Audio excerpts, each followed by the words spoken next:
ಇದು ಫಸ್ಟ್ನೇ time table. ಇದು ಒಂದು ಡೈಗ್ರಾಮ್ ಹಾಕ್ಕೊಟ್ಬಿಡ್ತೀನಿ. ಬೆಳಿಗ್ಗೆ 5:30 to 8:30, ಓಕೆನಾ.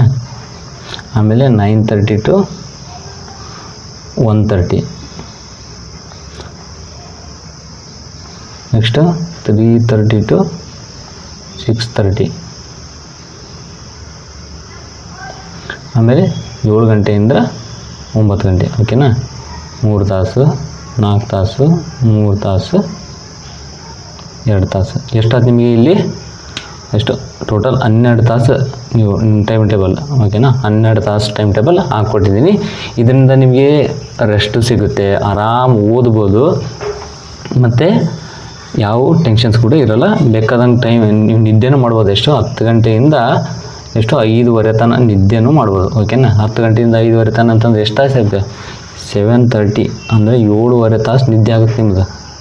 ಆರಾಮ್ 7.5 ತಾಸು ನಿದ್ದೆ ಮಾಡಿ, ಮತ್ತೆ ಮಧ್ಯಾಹ್ನನೂ 1 ತಾಸು ರೆಸ್ಟ್ಗೂ ಕೊಟ್ಟಿದ್ದೀನಿ. 8.5 ತಾಸು ನಿದ್ದೆ ಮಾಡ್ಕೊಂಡು 12 ತಾಸು ಓದೋದು ಇನ್ನೂ ತುಂಬ ಒಳ್ಳೆಯದು, ಆರಾಮ್ ಕ್ಲಿಯರ್ ಆಗುತ್ತೆ. ಇನ್ನೊಂದು ಸೆಕೆಂಡ್ ಟೈಮ್ ಟೇಬಲ್ ನೋಡ್ಕೊಂಡು ಹೋಗೋಣ. ಇದು ಯಾವುದು ಅಂತಂದರೆ